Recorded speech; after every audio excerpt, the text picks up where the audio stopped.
Quero agradecer a oportunidade de estar com os irmãos meditando a palavra de Deus. E eu estava prestando e orando junto com a irmã Valquíria e todos os irmãos, e uma palavra me veio à mente quando a irmã disse que nós estamos num culto não para assistir, mas para participar. Não é verdade? Nós não devemos somente ser meros espectadores de um culto a Deus, mas ser aqueles que cultuam a Deus. Amém?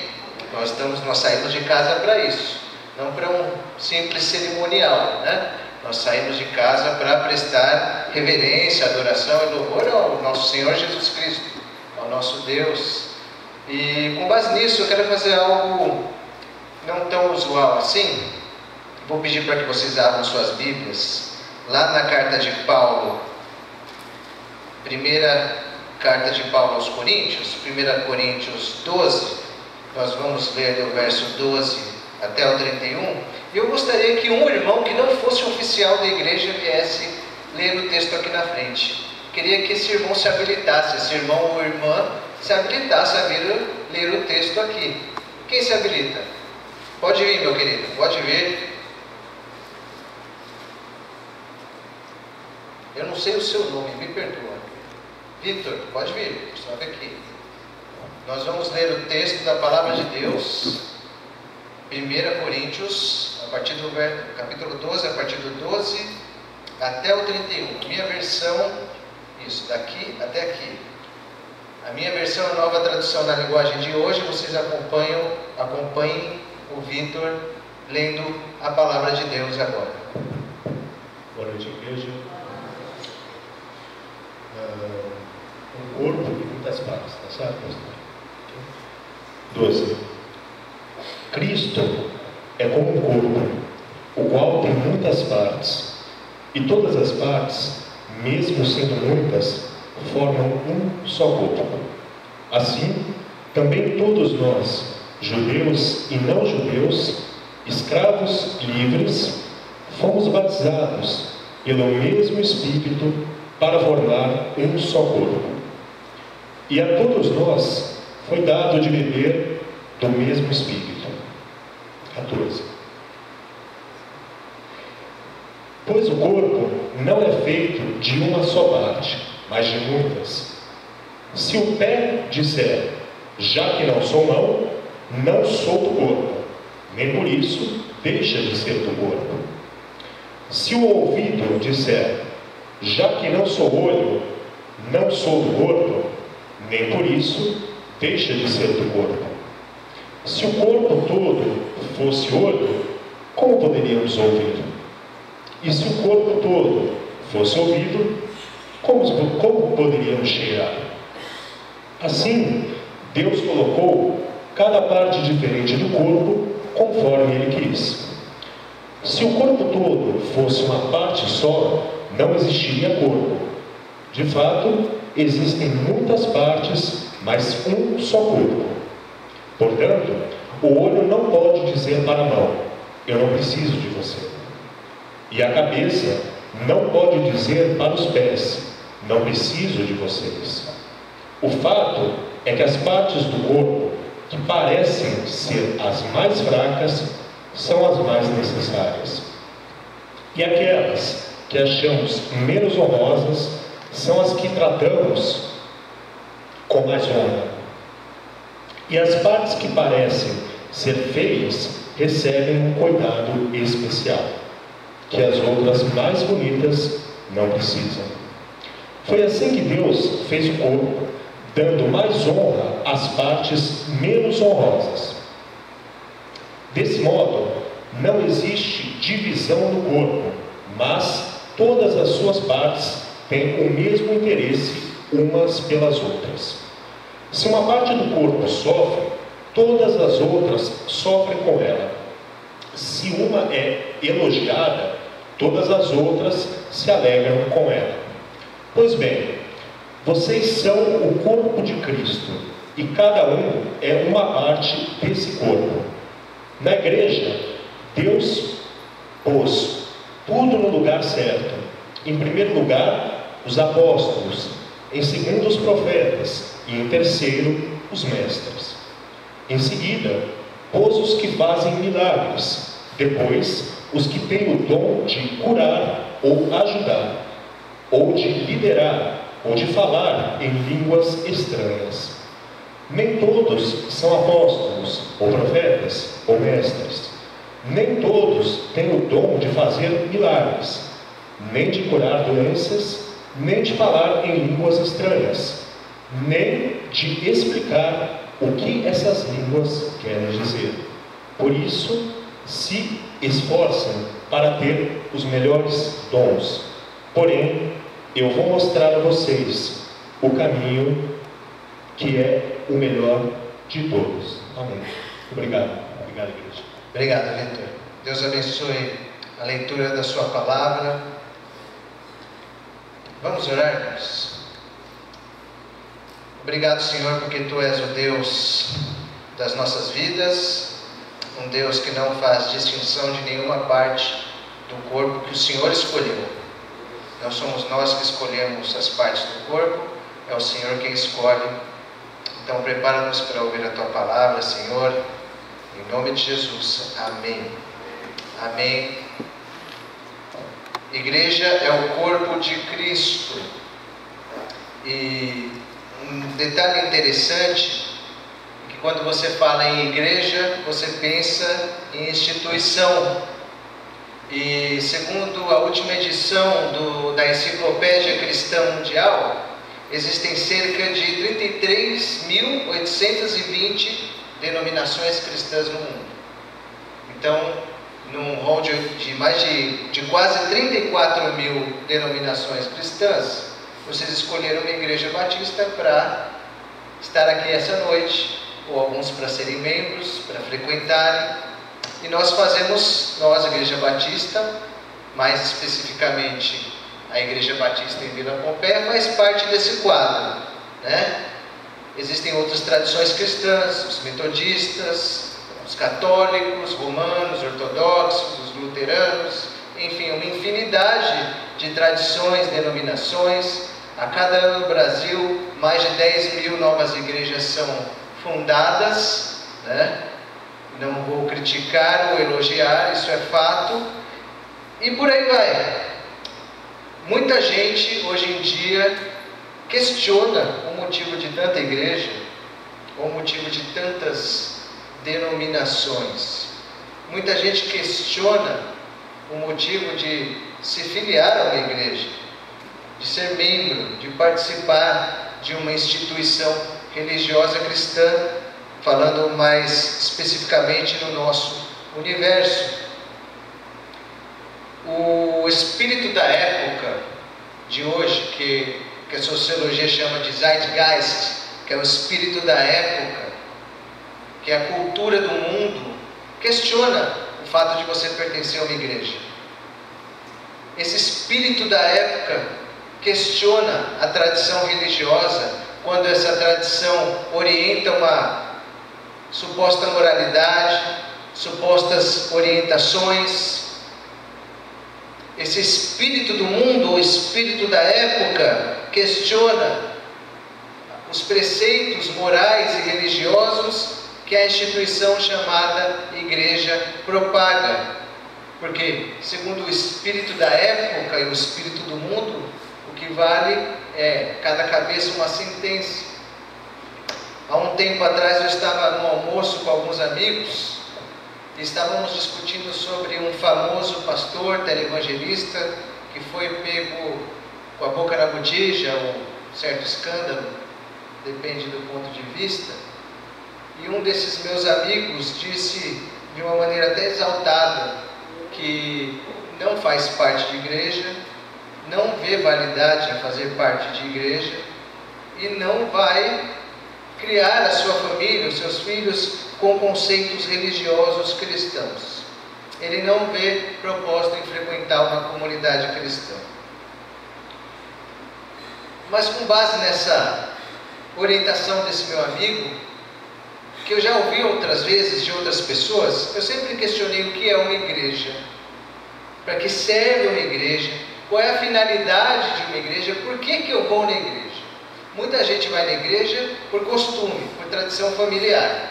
A grande maioria das pessoas vai. A família vem na Igreja Batista da Vila Pompeia, os filhos nascem aqui, crescem, pegam as amizades, crescem com as amizades.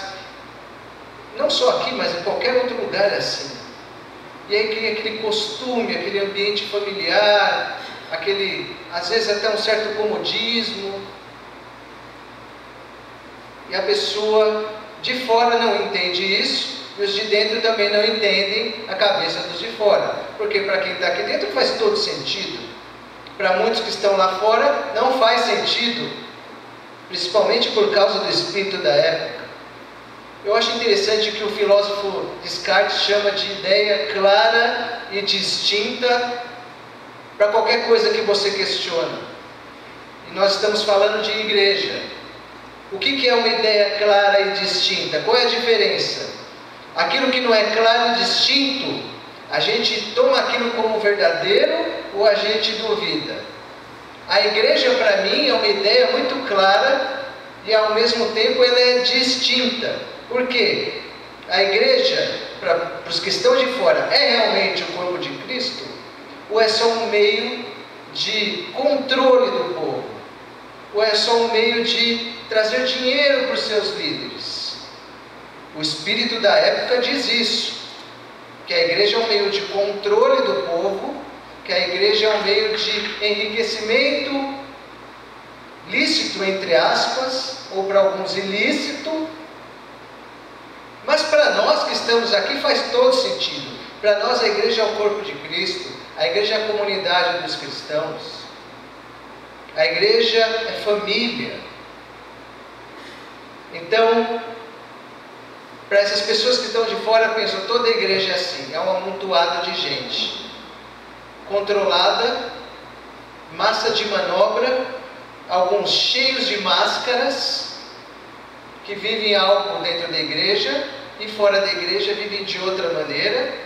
Muita gente pensa assim, alguns com razão, porque veem maus exemplos, mas muitos, quando se dispõem a conhecer a igreja de fato, tem essa ideia clara e distinta, não essa ideia geral, porque quando você conhece o ambiente, e no ambiente que você está inserido, essa igreja vive aquilo que Jesus propôs, você tem uma ideia clara do que é uma igreja de verdade.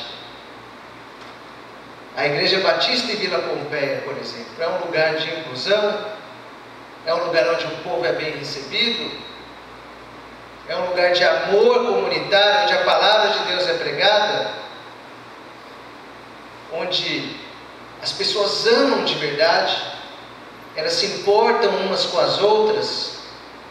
Um lugar onde eu posso entrar, me sentar, ser bem recebido, ouvir uma boa palavra, adorar a Deus, ou simplesmente ser inspirado pelos cânticos e ser abençoado. Wayne Grudem, que é um famoso teólogo batista, ele diz que a igreja é a comunidade cristã de todos os tempos. Que igreja não é simplesmente uma instituição. Igreja é a comunidade cristã universal de todos os tempos. A palavra igreja no Novo Testamento, que é eclesia ou eclésia, ela é usada para identificar a comunidade dos crentes, a comunidade dos cristãos, e ela significa literalmente a assembleia. Quando os irmãos da Assembleia de Deus ouvem isso, eles ficam maravilhados, né? Porque nós somos literalmente a Assembleia de Deus, a Eclésia de Deus, ou Eclesia de Deus, a reunião do corpo de Cristo, a reunião dos filhos de Deus. Mas a definição que eu gosto de verdade é que Paulo diz, lá em 1 Timóteo, no capítulo 3, versículo 15, aonde o apóstolo diz que a igreja é a família de Deus, a igreja é a coluna e o fundamento da verdade.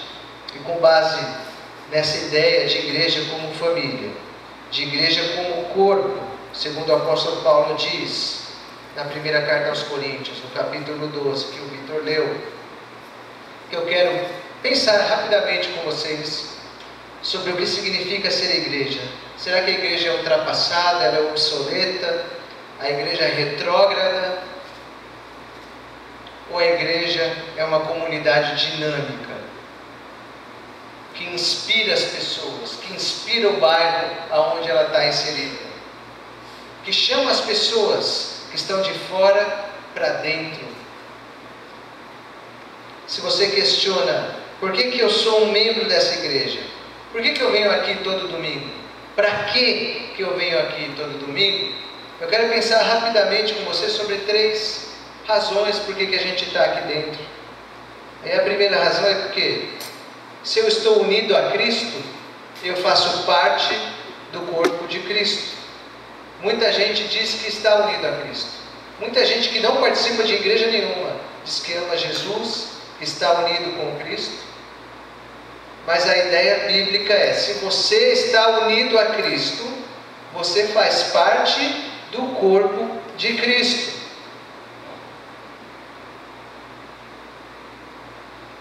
Eu tenho uma amiga que há muitos anos não vai na igreja.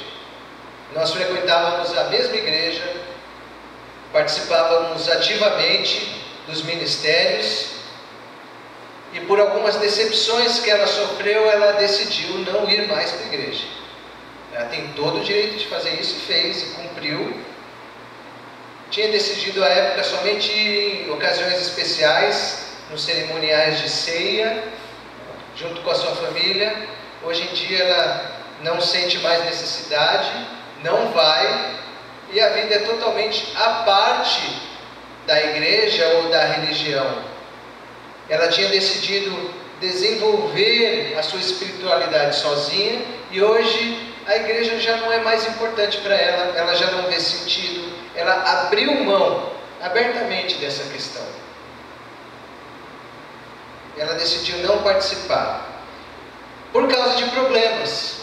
Só que da mesma forma que ela enxergou problemas na igreja, o apóstolo Paulo, nessa carta, primeira carta aos Coríntios, fala também sobre muitos problemas que a igreja de Corinto enfrentava.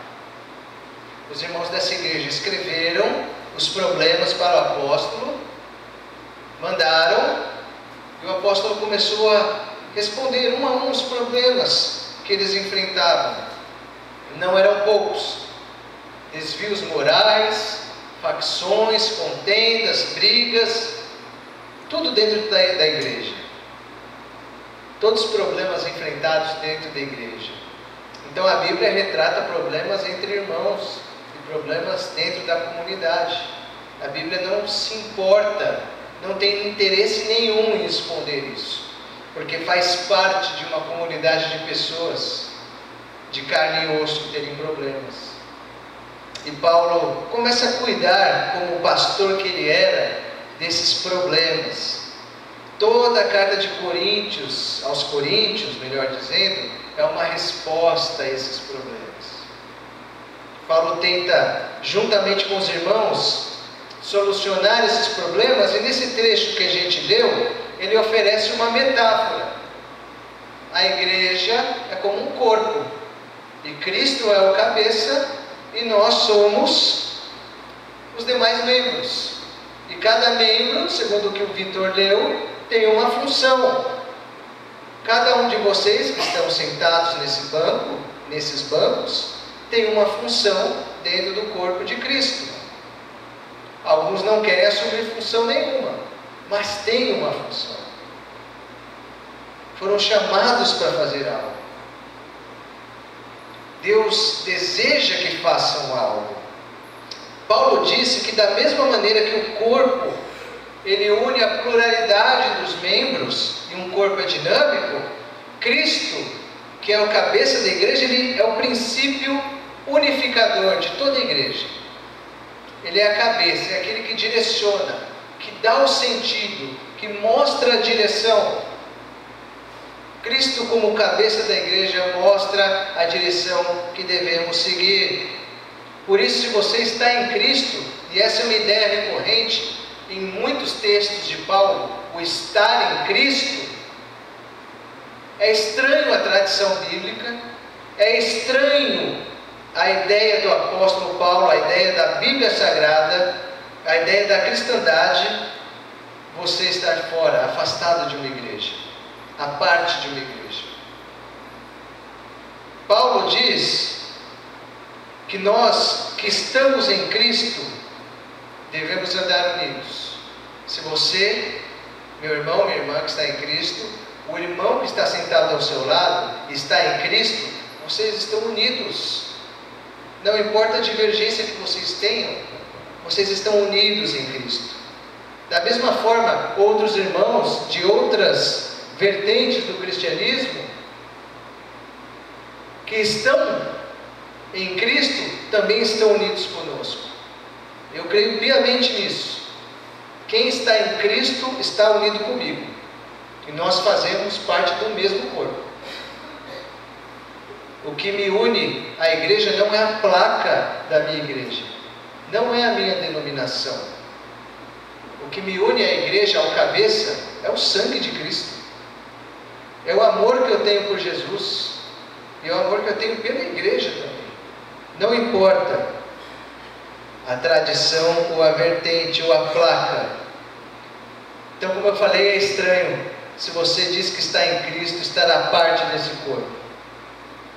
É igual um corpo, tentando ilustrar aqui para vocês, um corpo que tem as suas partes autônomas. Por exemplo, a minha mão é autônoma do meu corpo. E um dia, a minha mão decide sair do meu corpo. Aí eu vou dar um exemplo de cine trash para vocês. Minha mão se arranca do corpo e começa a balançar sozinha, porque tem aquela energia residual.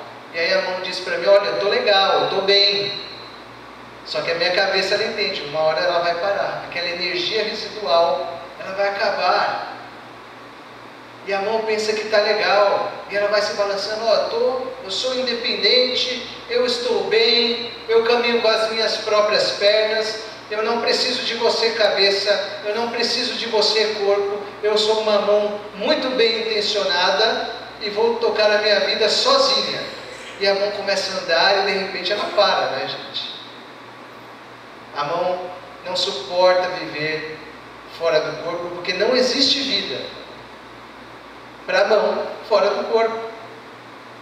Paulo, ele acha muito interessante essa metáfora e ele bate nessa tecla porque ele diz que um corpo só é corpo quando está unido. Se a tua mão se arrancar do teu corpo, ela não faz mais parte do corpo. Ela não é mais corpo. E às vezes quando você reimplanta, às vezes nem fica a mesma coisa, né? Eu não estou dizendo sobre salvação, não entendam que isso não tem nada a ver com salvação, ok? Não é esse o sentido que eu estou falando, tá? A minha ideia de salvação é bem diferente disso e não é isso que eu estou dizendo. O que eu estou dizendo é que um corpo só é corpo quando ele está unido. E quem sai do corpo tem a necessidade de voltar, porque ele não encontra vida fora do corpo. Paulo diz muito sobre isso, lá em Romanos, no capítulo 12, versos 4 e 5, quando Paulo fala à igreja que está em Roma, no capítulo 12, ele diz assim: porque assim como em um só corpo temos muitas partes, e todas elas têm funções diferentes, assim também nós, embora sejamos muitos, somos um só corpo, por estarmos unidos com Cristo. E todos estamos unidos uns com os outros, como partes diferentes de um só corpo. Nós somos membros de um só corpo, não somos iguais, mas fazemos parte do mesmo corpo. E temos de estar unidos como corpo, porque esse corpo tem um propósito, assim como o corpo, todo corpo tem, que é qual? Que é crescer. Um corpo que não cresce tem algum problema. Um corpo que não cresce, infelizmente, padece de uma doença. E Paulo diz que o corpo tem que crescer. Então, essa segunda ideia que eu quero meditar com vocês é: se eu estou unido a Cristo, como eu digo que estou, eu vou cooperar com o crescimento do corpo de Cristo. Se eu digo que amo a Jesus, se eu digo que estou unido a Jesus, eu vou cooperar para que o corpo de Cristo cresça. Sem esquecer que a igreja, ela tem duas faces nessa terra. O organismo espiritual, em primeiro lugar, mas ela é uma instituição também. Ela tem funções sociais. A igreja tem braços. E a igreja quer alcançar as pessoas. Muita gente enxerga a igreja somente como uma instituição, organização social, e se esquece do lado espiritual. Outros enxergam somente o lado espiritual e esquecem que a igreja tem braços que querem alcançar as pessoas. Paulo diz que essa igreja de Corinto, ela tinha muitos problemas. E dentro dessa igreja tinham irmãos que Paulo chamava de fracos. Os irmãos fracos na fé, no verso 22. Ou menos dotados. O grego para fracos, ásteres, significa doente, debilitado, fraquinho mesmo. Esses irmãos, eles não tinham a capacidade de crescer junto com os irmãos mais instruídos, habilitados na palavra. E muita gente dentro daquela igreja questionava a função daqueles irmãos mais fracos, entre aspas, menos dotados. Será que eles tinham a capacidade, o direito de pertencer àquela comunidade porque eram fracos? Porque não conseguiam entender a plenitude do que eles achavam que era o Evangelho? Paulo discute essa questão e defende a integridade do corpo. Porque um braço pode ser mais fácil, mais forte que um dedinho do pé. E um braço pode muitas vezes ser mais útil do que um dedinho do pé. Mas experimenta chutar esse dedinho na quina da cama, para você ver o que acontece. Aquela dor lancinante, aquela vontade de gritar, quando você está andando no seu quarto e bate com o dedinho na quina da cama. Dói bastante.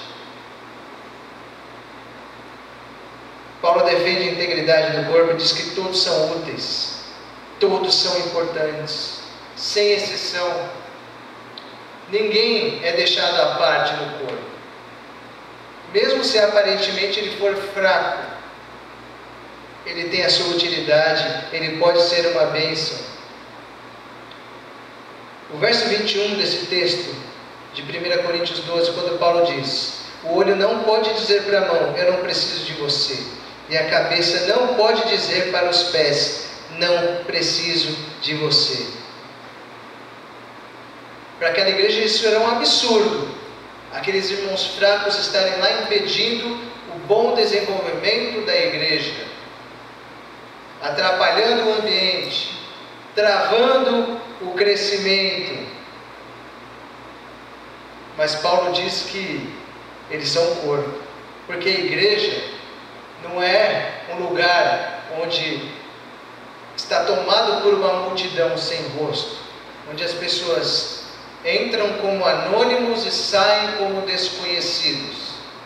Aquele trânsito que a gente vê hoje em muitas big igrejas, as pessoas entram desconhecidas, saem como anônimas, ninguém se conhece, ninguém ora uns pelos outros, ninguém se importa. Mas aquilo que Deus quer, aquilo que a Bíblia prega, é uma igreja, uma comunidade que respeita os seus pares. Que as pessoas possam entrar aqui, serem bem recebidas, se sentirem importantes. Não se sentirem mais um número, mas se sentirem de fato importantes dentro deste local. Uma vez eu estava ouvindo o pastor Ricardo Aracá, pastor que eu respeito e admiro muito, falando sobre a questão da pirâmide social.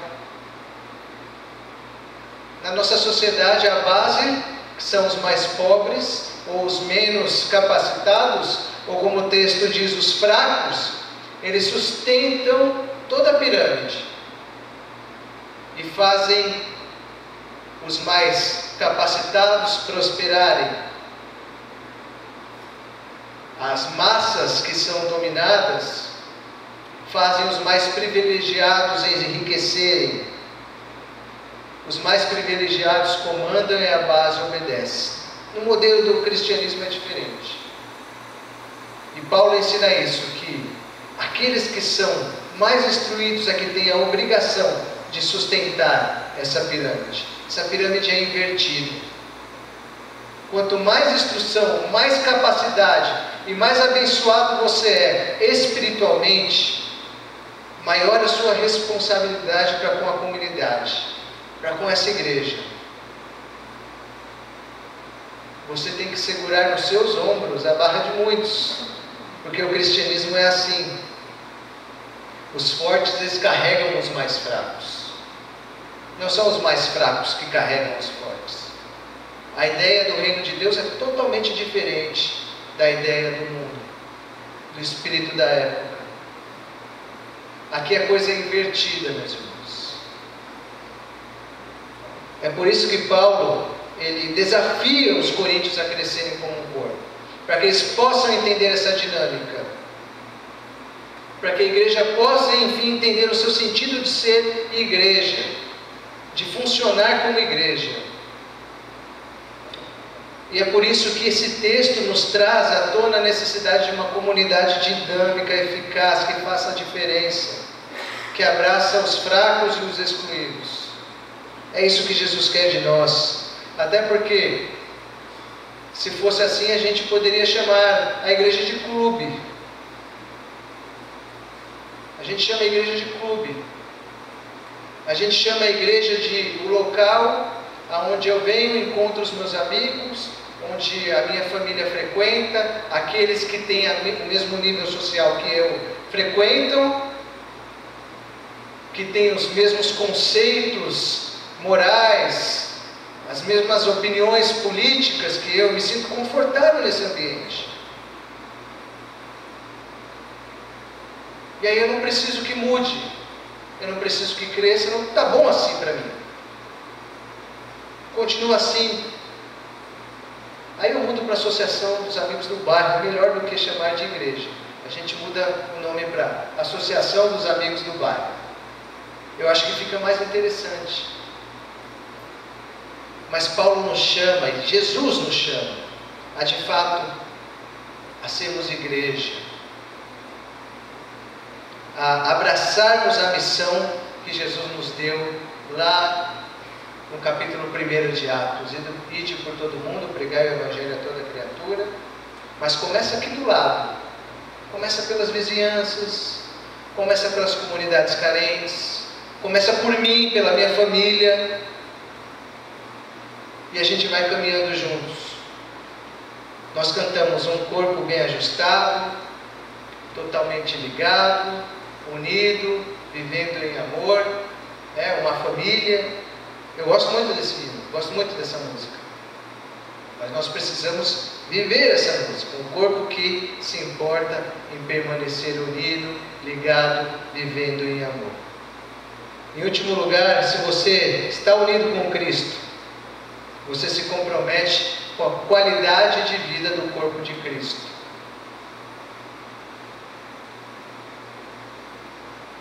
Numa época que todo mundo diz que qualidade de vida é importante, você se manter saudável, a gente tem que entender que aquilo que mantém a igreja saudável, aquilo que mantém o corpo de Cristo saudável é o amor. Porque se não tiver amor na igreja, ela está doente. A igreja está doente. O amor é o fundamento da existência cristã. Paulo diz que sem o amor nós não somos nada. É vã a nossa pregação se nós não amarmos. Versos 25 e 26, Paulo disse: desse modo não existe divisão no corpo, mas todas as suas partes têm o mesmo interesse umas pelas outras. Se uma parte do corpo sofre, todas as outras sofrem com ela. Se uma é elogiada, todas as outras se alegram com ela. É aquela velha história de que se alegrar na alegria do outro e entristecer na tristeza do meu irmão. Estar lá porque ele é amá-lo de fato. Um corpo que busca saúde e equilíbrio, ele tem que amar. Tem que amar os seus membros. Se você gosta, aquelas pessoas que prezam a qualidade de vida, elas se amam, ela ama o seu corpo. Ela quer ver o seu corpo saudável. Ela não vai destruir o seu corpo. Ela vai buscar métodos para que o seu corpo fique saudável. Jesus quer isso do seu corpo, que é a igreja também. Que ela permaneça unida e saudável. Eu gosto muito de uma fala do pastor Ed René, no seu livro Outra Espiritualidade, que diz que é na vida de comunhão que a fé é alimentada.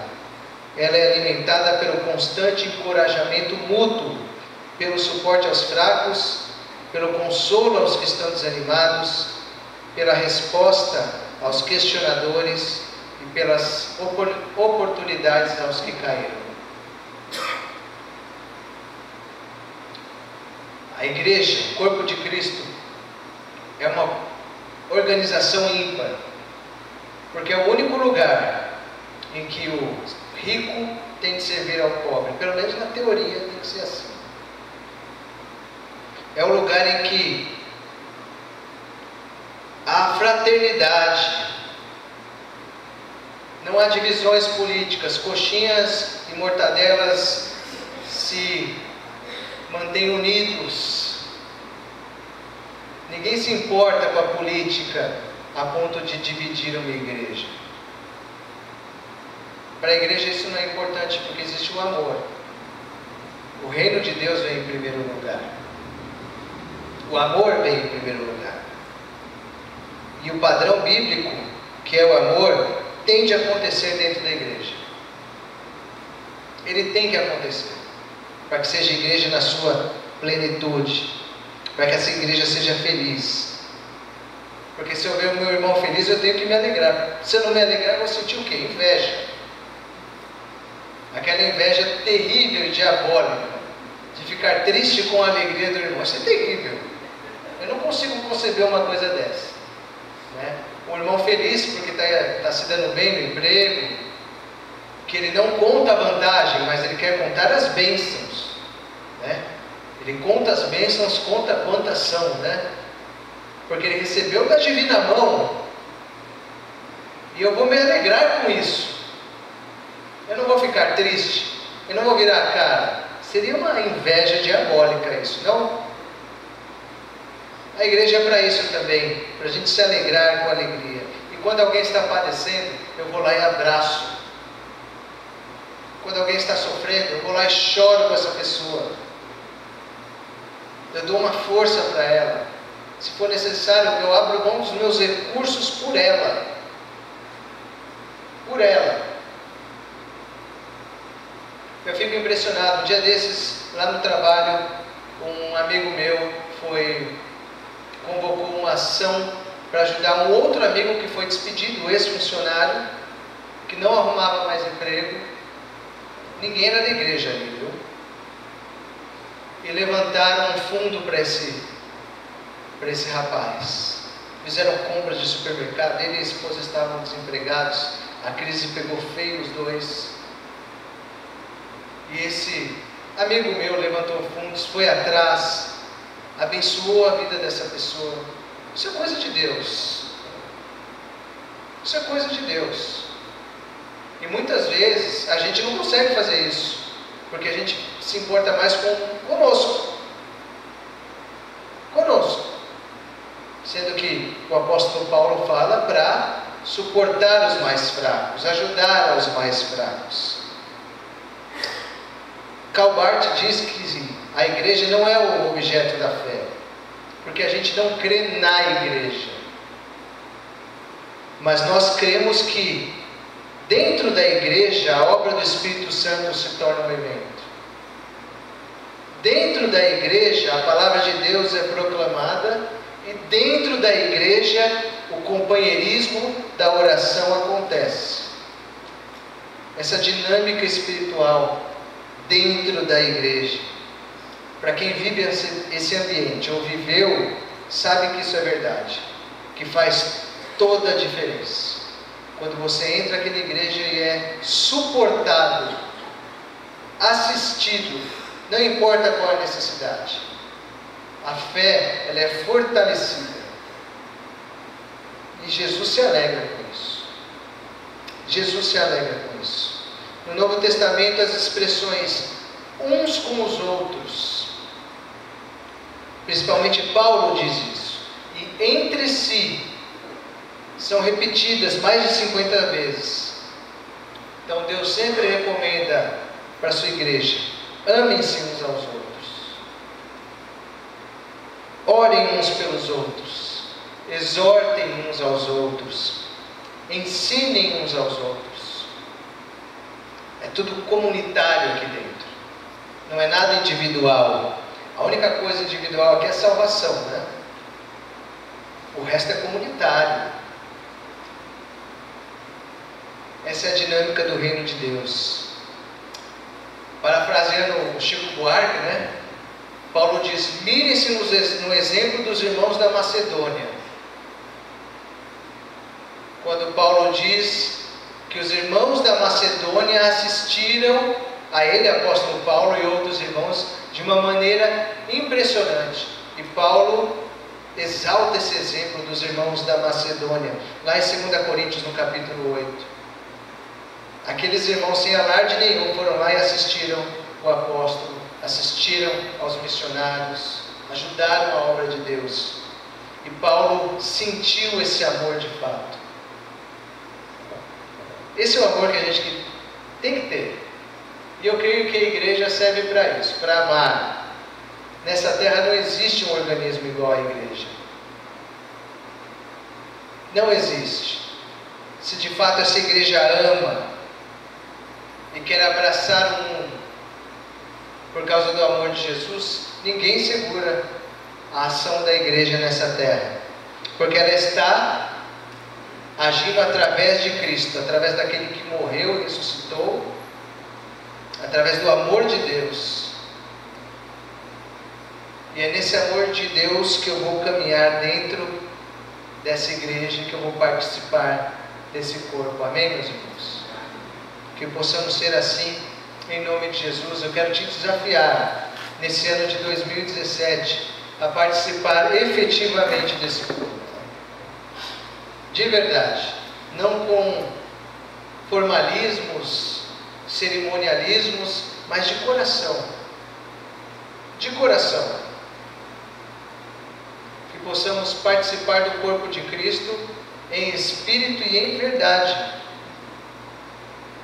Não como uma mera religião, uma mera tradição, mas algo concreto que faça sentido às nossas vidas. Eu quero te desafiar nessa noite a orar, para que nós possamos fazer a diferença. Que a começar de mim, eu tenho um ano de 2017, espiritualmente falando, muito mais elevado, muito mais proveitoso para o reino de Deus. Que seja diferente em nome de Jesus. Amém? Vamos curvar nossas cabeças. Senhor nosso Deus e nosso Pai, nós queremos te agradecer, porque o Senhor é o cabeça desse corpo, e nós não fomos chamados somente para crer, Senhor, nós fomos chamados para participar efetivamente desse corpo e fazer a diferença. Eu peço, Senhor, em nome de Jesus, que o Teu Espírito, Senhor, nos oriente, toque nos nossos corações, para que possamos fazer a Tua vontade neste local, nesta comunidade, Senhor, para que a Tua vontade seja soberana, para que pessoas sejam alcançadas, para que pessoas que sofrem sejam consoladas, para que muitos sejam edificados e salvos, para a glória do Teu nome. tira de nós o comodismo, o formalismo, a religiosidade e dá algo novo aos nossos corações, meu Deus. Em nome de Jesus, agita, Pai, o meu coração, para que eu possa enxergar algo novo que vem de Ti, porque eu sei que o Senhor tem muitas coisas boas para mim e para todos esses irmãos, Senhor. E eu creio, Pai, que se nós dermos lugar exclusivamente a Ti, muita coisa boa acontece. Em nome de Jesus, faça isso em nosso meio, para a glória do Teu nome. Abençoa cada irmão que está aqui, aqueles que não puderam vir, Senhor Deus, toca-os também da mesma forma, Pai. Que possamos ter um 2020